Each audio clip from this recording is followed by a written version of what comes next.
and the attitudes by which we are dominated. If we do this, we will soon have the answer to most of the common questions.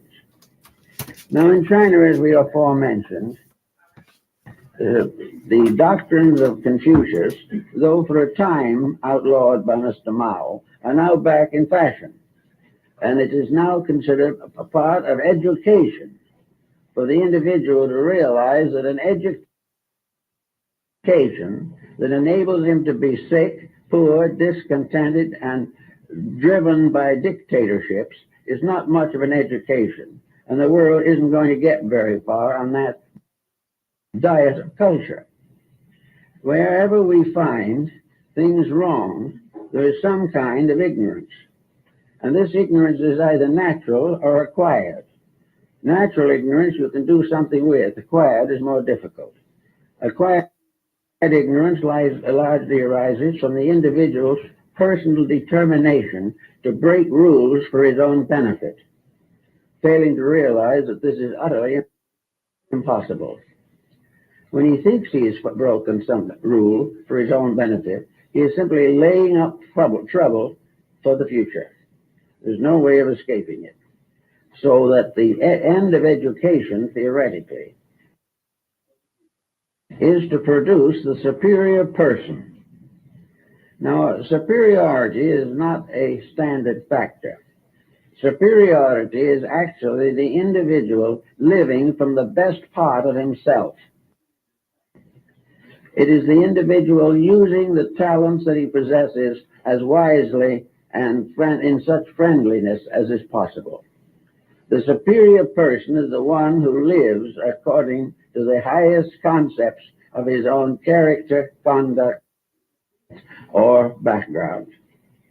There is no reason why a superior person has to be a genius.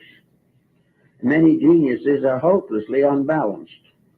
But a superior person must have the fundamentals of a civilized human being.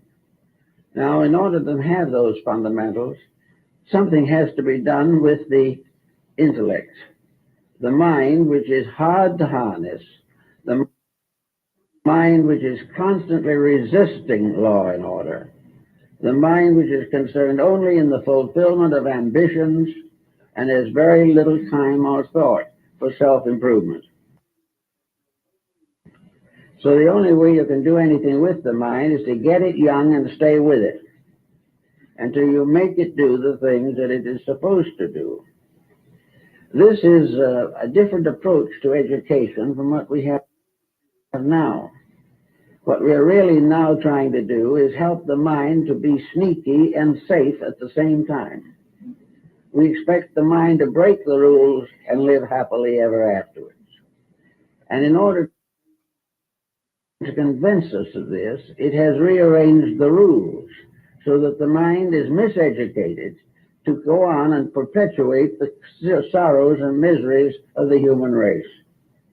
So the Confucianists decided that the main point was to find out as far as we can what constitutes superiority.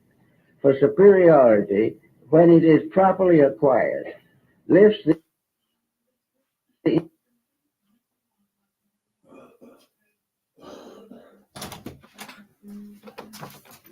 I'm having some technical difficulties here.